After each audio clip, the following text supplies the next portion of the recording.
Hello my dear students. आज हम लोग डिस्कस करेंगे पैरा फेरो और डायामैग्नेटिक सब्सटेंस की प्रॉपर्टीज के बारे में और देखेंगे कि एक्सटर्नल मैग्नेटिक फील्ड लगाने पे उनका बिहेवियर, उनकी सस्पेक्टिबिलिटी में किस तरीके का हमें प्रॉपर्टी देखने को मिलती है। एंड मेक श्योर कि आपने प्रीवियस लेक्चर पहले देखा हुआ है, इससे पहले वाला उसका देखना जरूरी है पूरी इस स्टडी को समझने के लिए, क्योंकि मैं बार बार मैग्नेटाइजेशन या मैग्नेटिक फील्ड जैसी चीजों का, मैग्नेटिक इंटेंसिटी जैसी चीजों का यूज कर सकता हूं। तो हेडिंग लगाते हैं,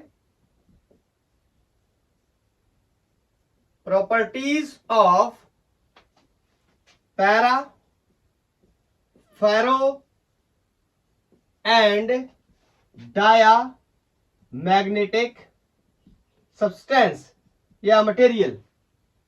ओके, एक एक करके बात करते हैं। सबसे पहले पैरामैग्नेटिक मटेरियल्स की बात करते हैं।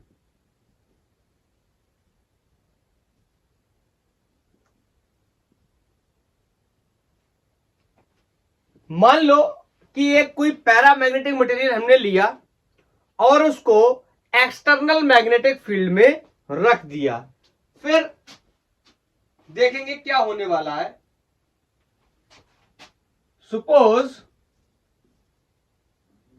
a paramagnetic material is placed in external field। अब चूंकि ये मटेरियल पैरामैग्नेट है, इसके बारे में हम पहले से भी पढ़ाई कर चुके हैं। If the material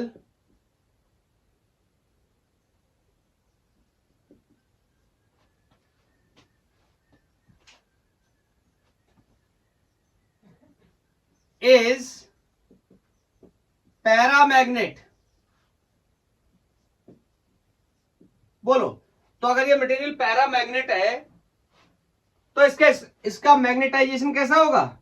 small magnetization. Clear? Small magnetization क्यों? इसके लिए आपको प्रीवियस लेक्चर देखना पड़ेगा, मैंने वहां पर सब कुछ बताया हुआ है डिटेल में। ओके, चलो समझते हैं इसका मतलब क्या है। ये यहां पर मैंने कोई मटेरियल रखा जिसका नाम पैरामैग्नेट है और इसको मैंने एक्सटर्नल फील्ड लगाया। इसकी बात तो हम प्रीवियस लेक्चर से कर रहे हैं। इसका मतलब क्या है? देखो क्या मतलब है। ऐसे यहां पर जब एक्सटर्नल मैग्नेटिक फील्ड लगाएंगे तो क्या होगा? फील्ड लाइन इसके अंदर से गुजरनेगी, बोलो तो ये इस तरीके से फील्ड लाइन गुजर के जाएंगी। अब क्योंकि मैंने अभी अभी आपको एक बात बताई कि ये कैसा है, स्मॉल मैग्नेटाइज होता है, ज्यादातर तो फील्ड लाइंस बाहर से निकल जाएंगी, कुछ फील्ड लाइंस इसके अंदर से भी निकलेंगी। दैट्स वाई इसका जो मैग्नेटाइजेशन होता है वो क्या होता है? स्मॉल होता है, बहुत ही कम होता है। समझ गए? तो ज्यादातर तो फील्ड लाइन बाहर से निकल जाएंगी, कुछ फील्ड लाइन अंदर से निकलेंगी। क्यों? क्योंकि मैग्नेटाइजेशन तो इसका होता है। Is that clear? अगर ये फेरो होता तो ज्यादातर इसके अंदर से निकलती, कुछ बहुत ही कम बाहर से निकलती। Is that clear? चलो अब इसकी सस्पेक्टिबिलिटी के बारे में बात करूं, इसकी रिलेटिव परमिएबिलिटी के बारे में बात करूं।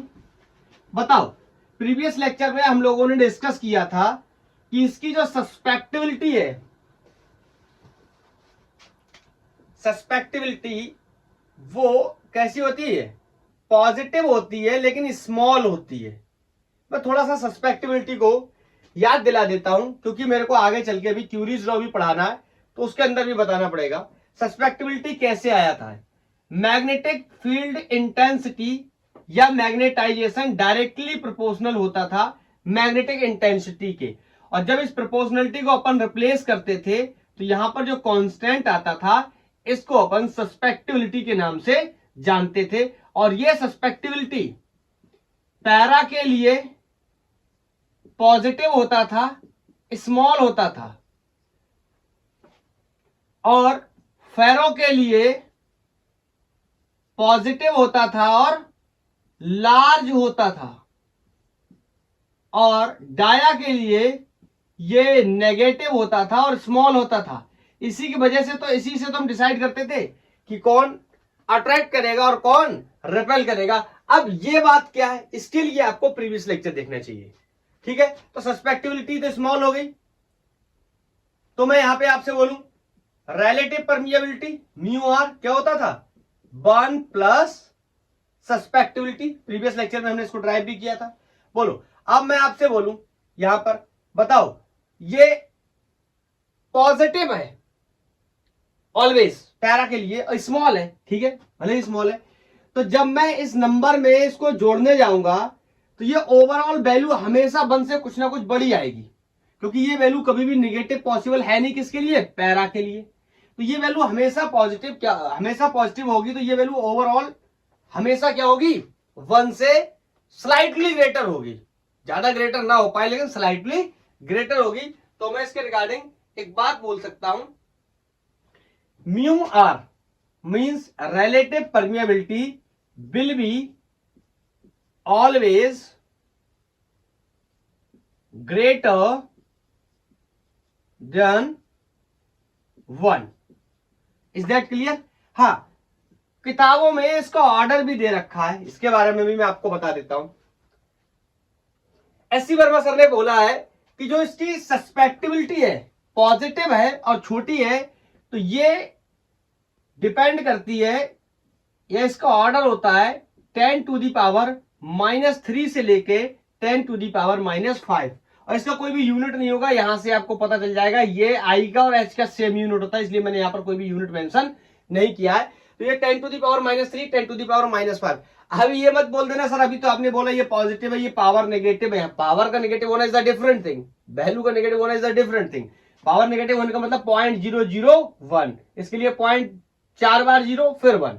Is that clear? पॉजिटिव है लेकिन क्या है, स्मॉल है, आपको दिख रहा है स्मॉल है। इसका मैग्नीट्यूड कितना है, 10 टू दी पावर -3 या -5 ऑर्डर का। Is that clear? तो ओवरऑल मैं पैरामैग्नेटिक सब्सटेंसेस के बारे में या पैरामैग्नेटिक मटेरियल्स के बारे में एक बात कह सकता हूं। क्या कह सकता हूं? है तो ये अट्रैक्टिव, भले ही वीकली अट्रैक्टिव है एक्सटर्नल मैग्नेटिक फील्ड में रखने पर, लेकिन है कैसे, अट्रैक्टिव। तो मैं ये बात मेंशन कर दे रहा हूं, para magnetic substance are weakly attracted in magnetic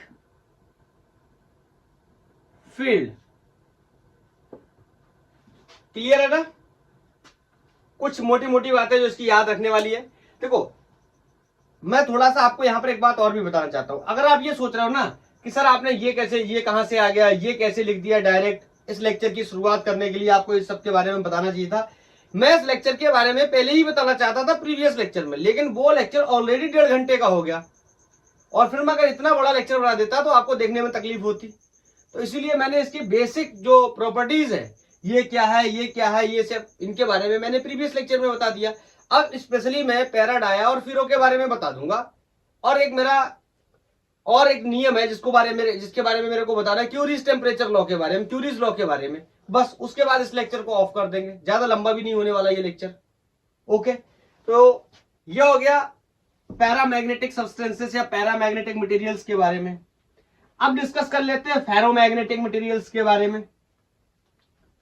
अगर आप ये पूरे मैग्नेटिज्म एंड मैटर का लेक्चर 1 से सीरीज देखोगे तो आपको सब कुछ एकदम बिल्कुल क्लियर तरीके से समझ में आएगा, कितनी भी इंग्लिश क्यों ना हो, कितनी भी थ्योरी क्यों ना हो, लेकिन मैंने एक एक शब्द को बोर्ड पर लिख करके आपको एक्सप्लेन करके बताया है।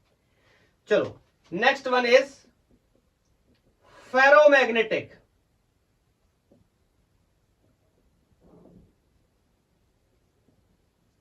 Ferromagnetic material. अब फिर से सपोज करो, a ferromagnetic material is placed in external magnetic field। सवाल फिर से वही पैदा होता है कि अगर ये कौन है, फेरोमैग्नेटिक है,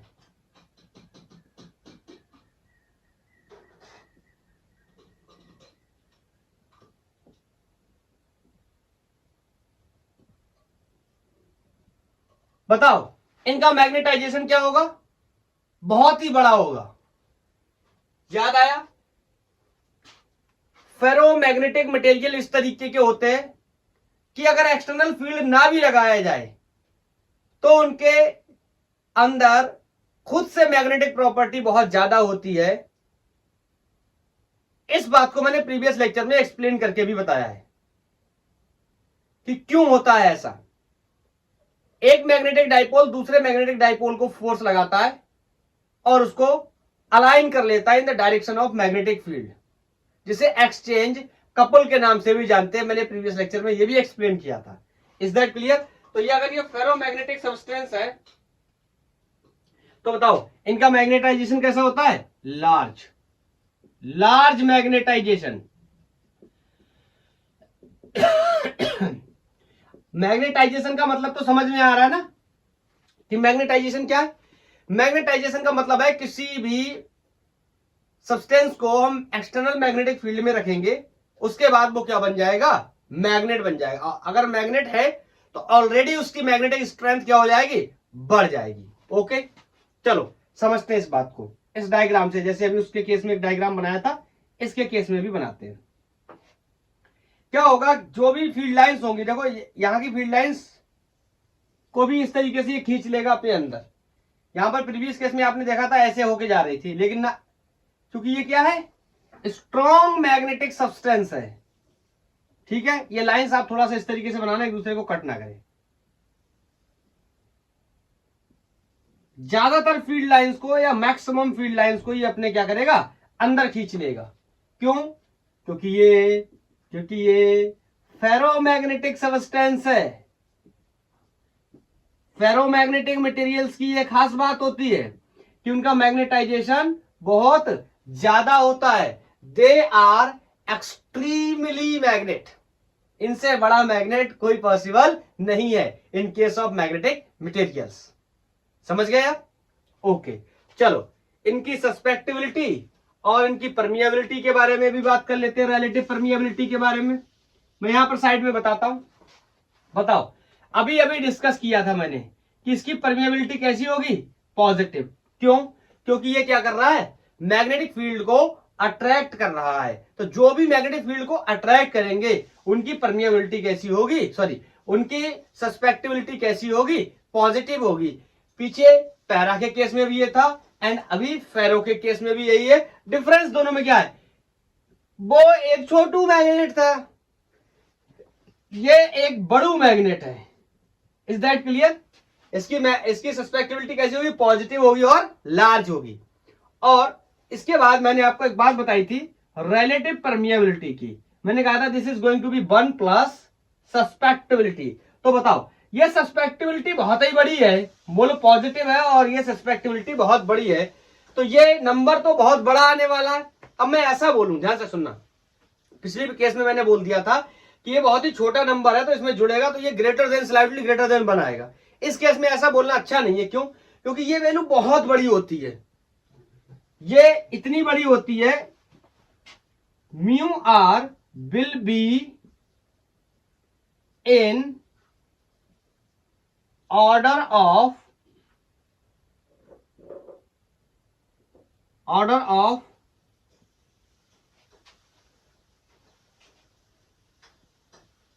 10 to the पावर, ऐसे लिख दे रहा हूं। ये 10 to the पावर का ऑर्डर होने वाला है, order of 10 to the power 1000 लिख देता हूं, order of thousands.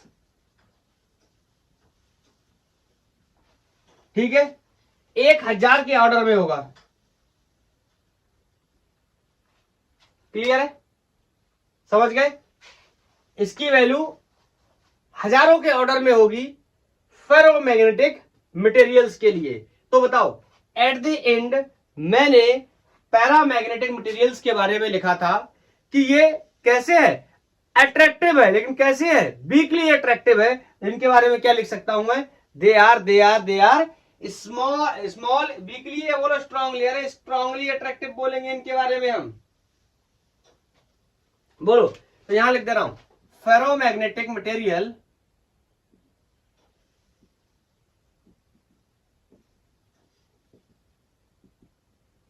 Are strongly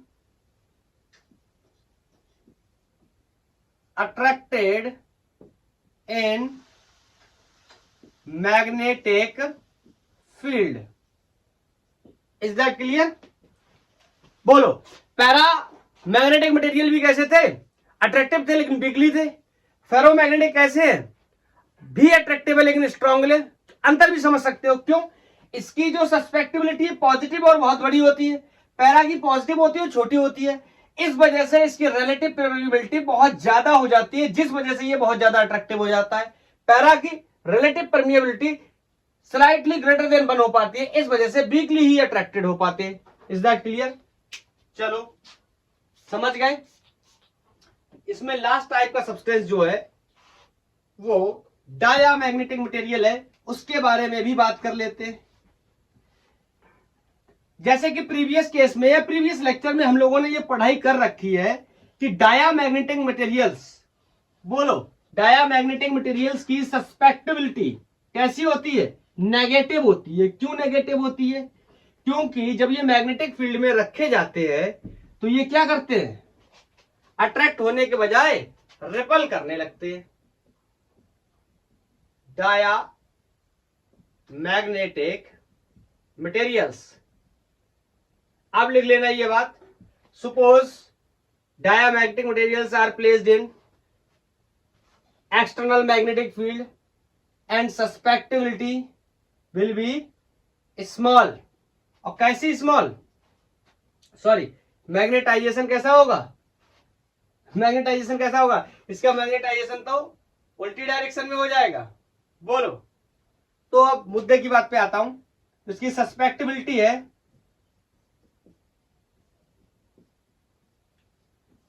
वो कैसी होगी, negative and small. Is that clear? इसका मतलब mu r is going to be 1 plus zeta या 1 प्लस सस्पेक्टिबिलिटी, तो बोलो ये वैल्यू नेगेटिव आने वाली है। क्लियर है? तो ये हमेशा 1 में से क्या करेगा, घटेगा, और 1 में से घटेगा तो हमेशा 1 से ये वैल्यू ओवरऑल क्या आएगी, छोटी आएगी। तो मैं कह सकता हूं मी और will be always less than 1। Is that clear? इसकी वैल्यू हमेशा 1 से कम ही आने वाली है, बोलो। समझ गए? कोई डाउट नहीं होना चाहिए। समझते, इस पिक्चर से समझ लेते। मैंने ऐसे बनाया, एक्सटर्नल फील्ड लगाया, क्या होगा, यहां तो और भी अलग चीजें होंगी। यहां से फील्ड लाइन ऐसे आएंगे और ऐसे निकल जाएंगे, यहां तो ऐसे निकलेंगे, ऐसे निकलेंगे, ऐसे निकलेंगे, ऐसे निकलेंगे, ये ऐसे निकलेंगे। अरे यार ये तो गड़बड़ हो गया।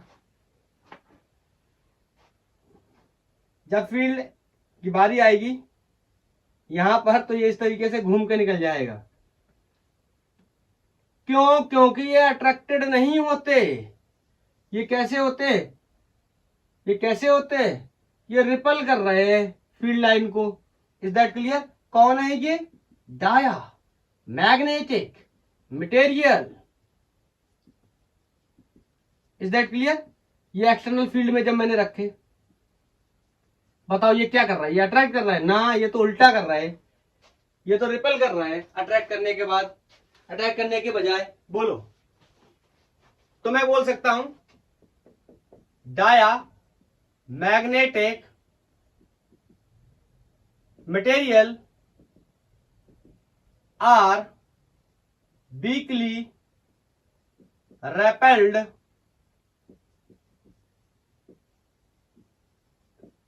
इन मैग्नेटिक फील्ड। समझ पाए? पैरा और फेरो कैसे होते हैं, अट्रैक्टेड होते हैं, और डायामैग्नेटिक सब्सटेंस कैसे होते हैं, रिपल्सिव होते हैं या रिपल्ड किए जाते हैं जब मैग्नेटिक फील्ड में प्लेस किए जाते हैं। हाँ, पैरा कम अट्रैक्टेड होता है, फेरो ज्यादा अट्रैक्टेड होता है। पैरा की सस्पेक्टिबिलिटी पॉजिटिव लेकिन स्मॉल होती है, फेरो की सस्पेक्टिबिलिटी पॉजिटिव लेकिन बड़ी होती है। पैरा का जो रिलेटिव परमिएबिलिटी है वो पॉजिटिव लेकिन छोटा होता है या ग्रेटर देन 1 होता है, और फेरो का जो रिलेटिव परमिएबिलिटी है वो ऑर्डर ऑफ 1000 में होता है, 1000 के ऑर्डर्स में होता है, बहुत बड़ा होता है। दैट्स व्हाई वो क्या होता है, स्ट्रांगली अट्रैक्टेड होता है। चलो अब एक एक्सपेरिमेंट के माध्यम से इसको क्लोज आउट करते हैं। क्या है, मैं एक डाइपोल या एक मैग्नेट ले रहा हूं जिसके दो पोलों के बीच में मैं कुछ एक एक्सपेरिमेंट करने जा रहा हूं, समझने की कोशिश करना। मैंने इस तरीके से यहां पर ये कोई नॉर्थ पोल लगाया मैग्नेट का, ये कोई साउथ पोल लगाया। यहां पर मैंने एक रॉड लिया, इस रॉड को बांधा। अब देखो इस बोर्ड पे इस रॉड को बांधने का मतलब है, इसको समझा पाना थोड़ा सा मुश्किल है। मैं यहां पर फिजिकली करके दिखाऊंगा ये मैं क्या बता रहा हूं।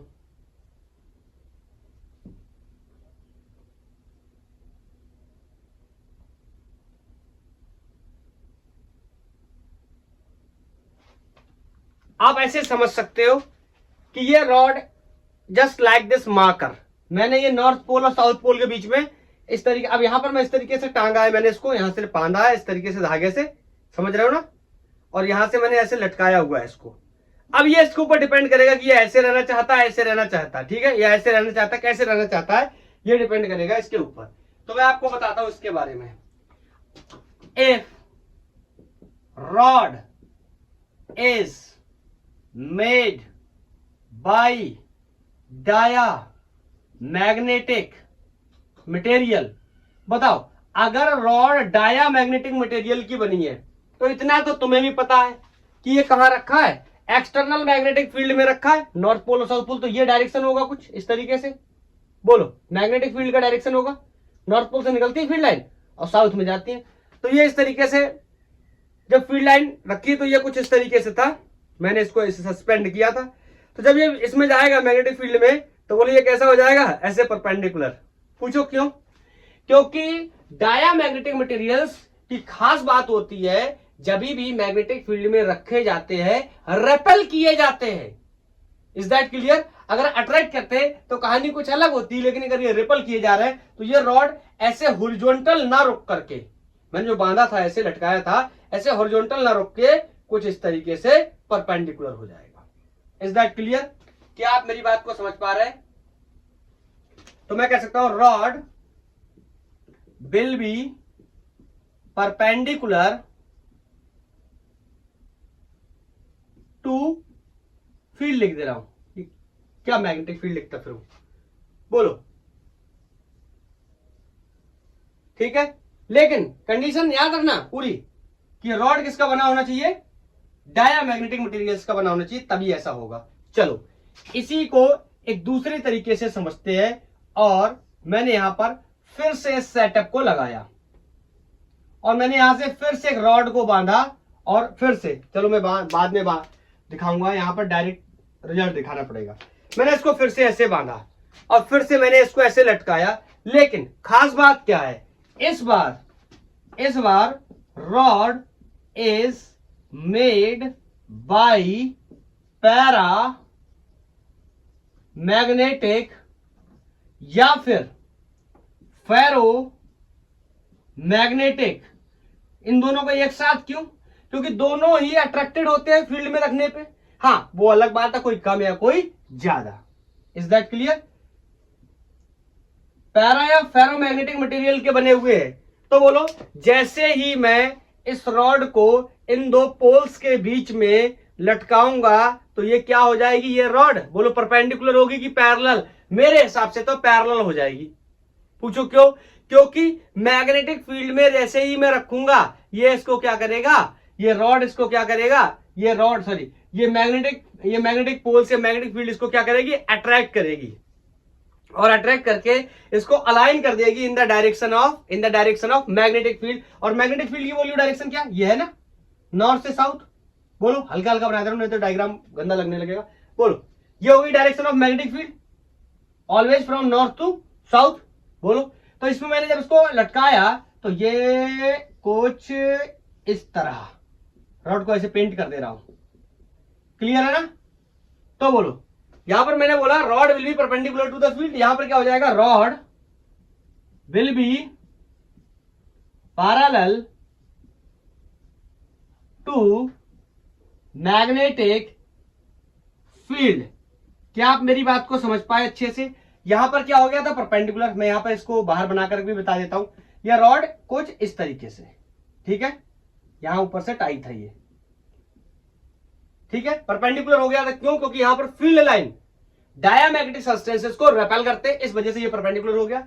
यहां पर ये फील्ड के अलोंग हो जाएगा। क्यों, क्योंकि पैरामैग्नेटिक और फेरोमैग्नेटिक मटेरियल्स को मैग्नेटिक फील्ड में रखते हैं, तो ये इसको क्या करते हैं, अट्रैक्ट करते हैं। क्या मेरी बात को आप समझ पाए, क्या आपका कॉन्सेप्ट क्लियर हो गया।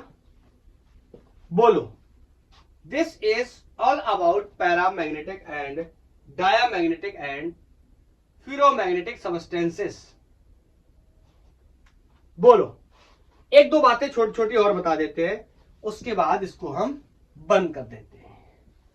नोट के तौर पे मैं एक दो बात बता देना चाहता हूं। मैं इसलिए ये ऐसा कर रहा हूं कि कोई भी पॉइंट मैं छोड़ नहीं रहा, सो डेट अगर आप अनसॉल्व वगैरह सॉल्व करने जाए जेई का, या अच्छी किताबों को जब सॉल्व करें, तो वहां पर इस तरीके के क्वेश्चन मिले हैं तो आपको इरिटेटिंग या फ्रस्ट्रेटिंग ना लगे कि यार पढ़ने के बावजूद भी क्वेश्चंस हो नहीं रहे। तो अगर आप पढ़ेंगे डिटेल में तो आपको उसका फायदा भी मिलने वाला है।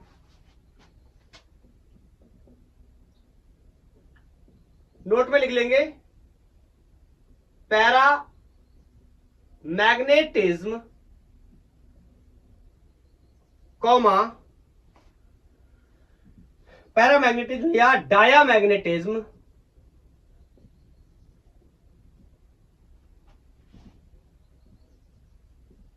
Found in solid, liquid and gas, but ferromagnetism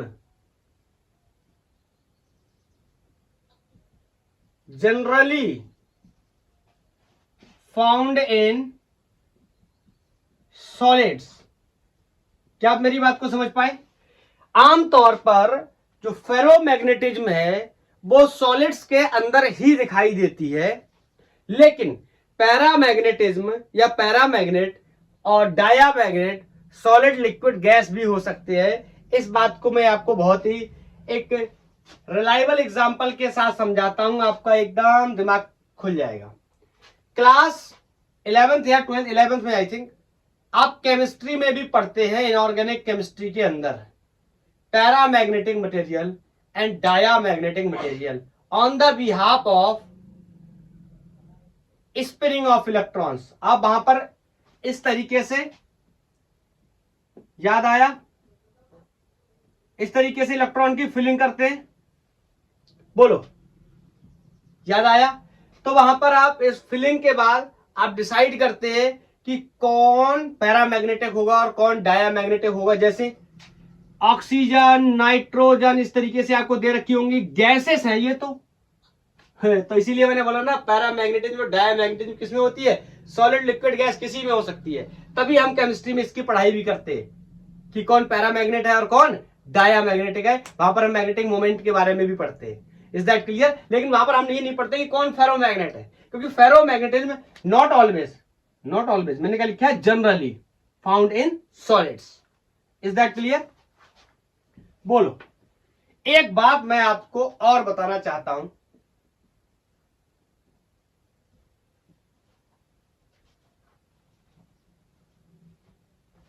कि डेंसिटी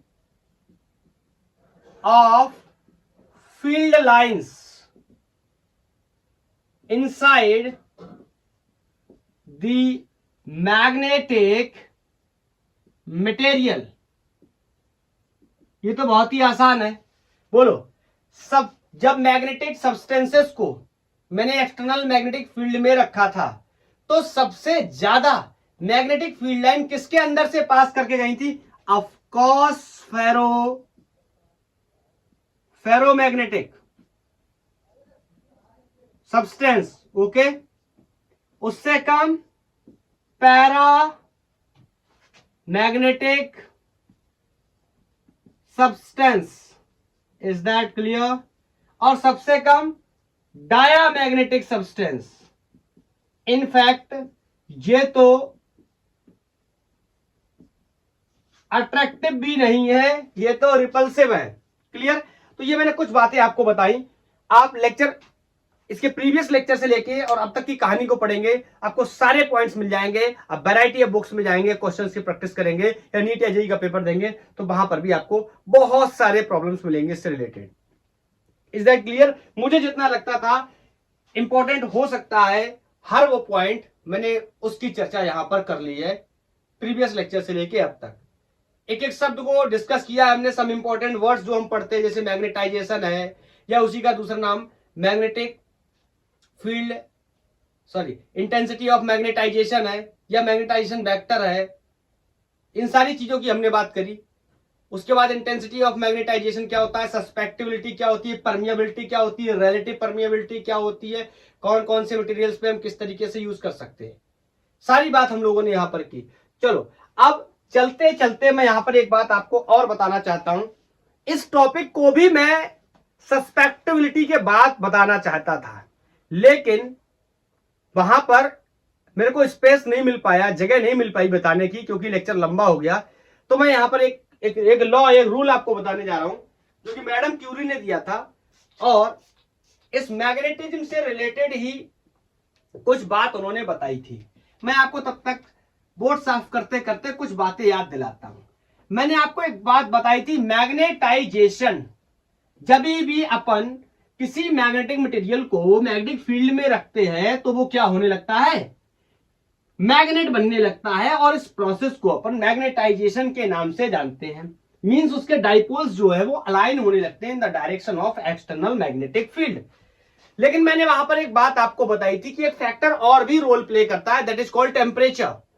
मैंने बताया था कि कभी भी ऐसा नहीं हो सकता कि आप किसी भी सब्सटेंस के 100% डाइपोल्स को अलाइन कर दो, क्योंकि वहां पर टेम्परेचर की वजह से डाइपोल में रैंडमनेस आ जाती है, जिसकी वजह से नेट डाइपोल मोमेंट कभी भी 100% नहीं हो पाता है किसी भी मटेरियल का, क्योंकि टेम्परेचर के चेंज होने की वजह से डाइपोल का जो ओरिएंटेशन है वो चेंज होने लगता है।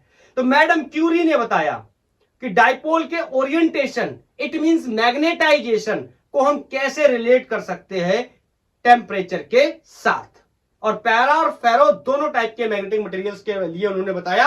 And of course diamagnetic substance तो मैग्नेटाइज होते ही नहीं है उसमें रखने पर। Is that clear? तो बात करेंगे मैडम क्यूरी की।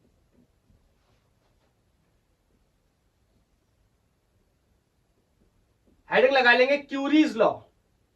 मैं थोड़ा सा आपको पहले क्यूरी लॉ बताने से पहले थोड़ा सा एक्सप्लेनेशन बताता हूं। ये कोई मटेरियल है, एक्सटर्नल मैग्नेटिक फील्ड में रखा है, और इसको हम क्या कर रहे हैं? मैग्नेटाइज कर रहे हैं। मैग्नेटाइज या इंटेंसिटी ऑफ मैग्नेटाइजेशन को मैं आई से रिप्रेजेंट करता हूं, और इसका मैग्नेटाइजेशन डायरेक्टली प्रोपोर्शनल था मैग्नेटिक इंटेंसिटी के। याद आया? मतलब जितना ज्यादा मैं फील्ड लगाऊंगा, एक्सटर्नल फील्ड लगाऊंगा, उतना ज्यादा ये क्या बनता चला जाएगा? मैग्नेट बनता चला जाएगा। याद आया? उसके साथ साथ इसके बारे में भी मैंने बात करी, सस्पेक्टिबिलिटी किसी की पॉजिटिव होगी, दो की पॉजिटिव और एक की नेगेटिव थी। तो मैडम क्यूरी ने बताया कि जब भी किसी सब्सटेंस को हम मैग्नेटाइज करने के लिए रखते हैं एक्सटर्नल मैग्नेटिक फील्ड में, तो आपको पता है ये इस तरीके से लगा हुआ है, मैग्नेटाइजेशन होता जाएगा होता जाएगा होता जाएगा, और कहीं ना कहीं पर जाकर के मैग्नेटाइजेशन क्या होगा? रुक जाएगा। क्या हो जाएगा? सैचुरेशन लेवल आ जाएगा। सैचुरेशन लेवल को आपने केमिस्ट्री में सोल्यूशन के अंदर बहुत ही अच्छे से पढ़ा होगा कि किसी भी सोल्यूशन के अंदर अगर मैं मान लो शुगर को या चीनी को घोलता जा रहा हूं, तो चीनी घुलती जाएगी घुलती जाएगी घुलती जाएगी, एक लिमिट होगी चीनी के घुलने की, और एक समय के बाद क्या हो जाएगा? सैचुरेशन हो जाएगा। आप फर्दर उसके अंदर अगर शुगर डालते भी हो फिर भी वो डिजॉल्व नहीं होगी, क्योंकि वहां पर क्या आ चुका है? सैचुरेशन। Is that clear? तो इन्होंने कहा कि सैचुरेशन के बाद क्या होगा, इसके बारे में समझते हैं। इन्होंने कहा फार away from सैचुरेशन, सैचुरेशन से बहुत दूर की कहानी ये बता रही हैं और ये कह रही है उस समय क्या होगा, the susceptibility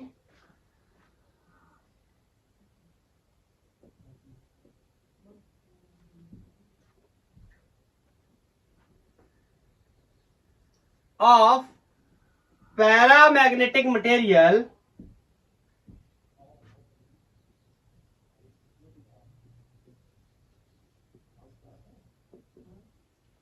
is inversely proportional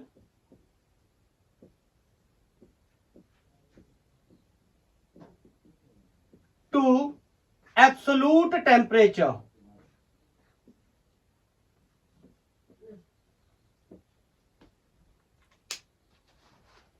किसके बारे में बात कर रहा हूं मैं यहां पर, पैरामैग्नेटिक मटेरियल्स के बारे में। इस बात को आपने यहां पर मार्क कर लेना है कि जो भी बात मैंने अभी बताई है या जो भी बात हम ये डिस्कस कर रहे हैं, this is valid only for paramagnetic materials. आगे क्या होगा उसके बारे में आगे बताऊंगा।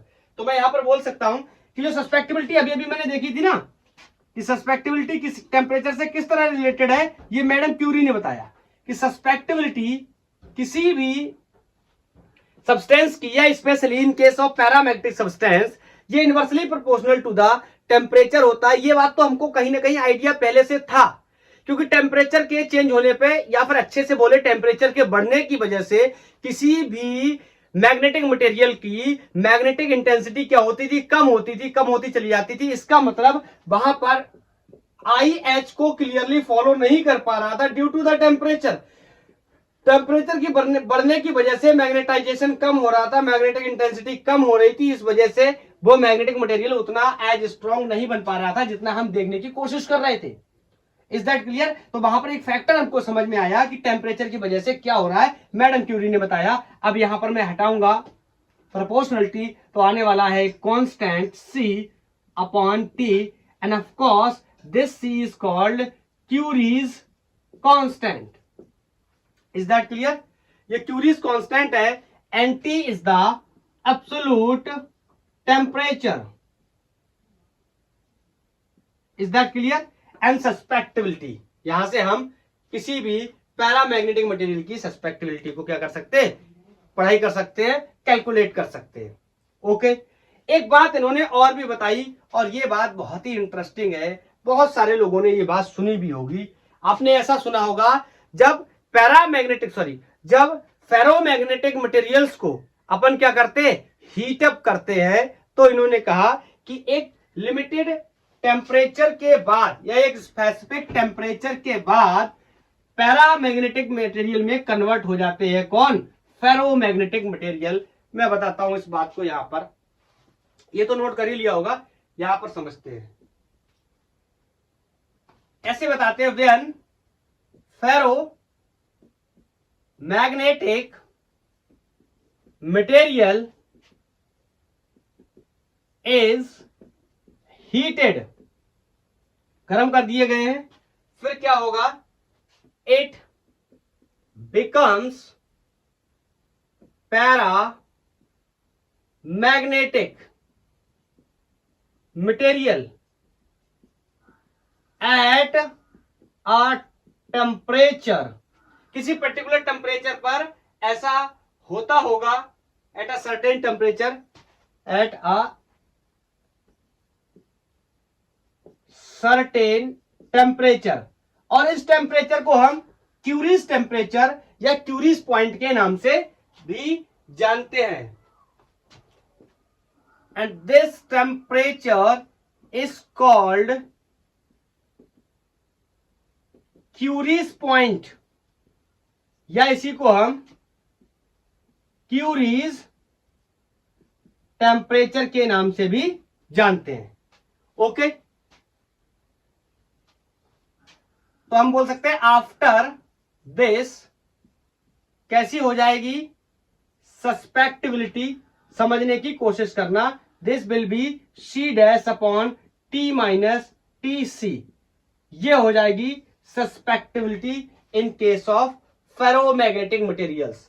बोलो C क्या है, कोई फिर से नया कांस्टेंट है, T क्या है, एब्सोल्यूट टेम्परेचर है, एंड ये क्या है, क्यूरीज, इसको हम क्यूरीज पॉइंट या क्यूरीज टेम्परेचर के नाम से भी जान सकते हैं। Clear?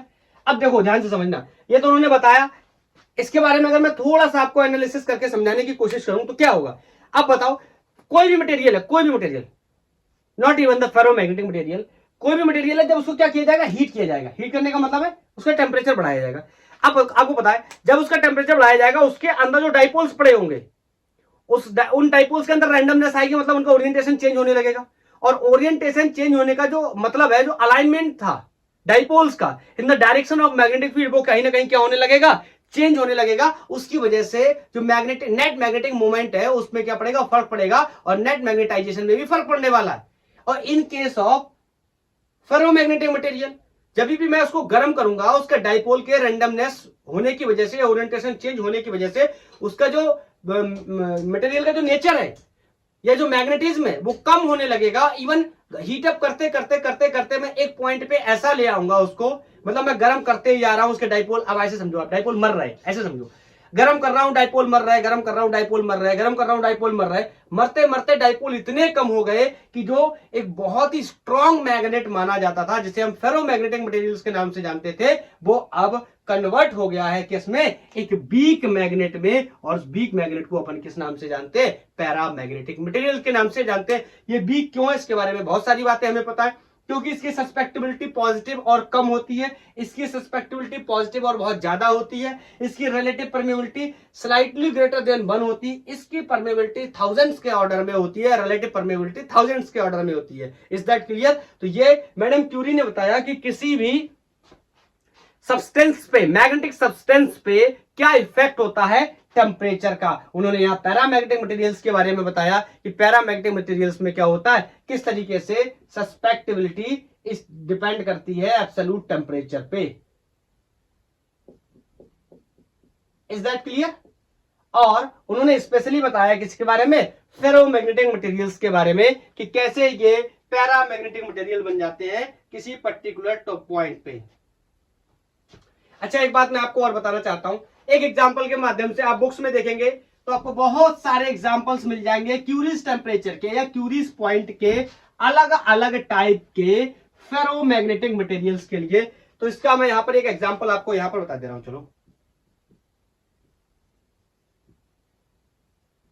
Curies point for iron, iron के लिए क्यूरी का पॉइंट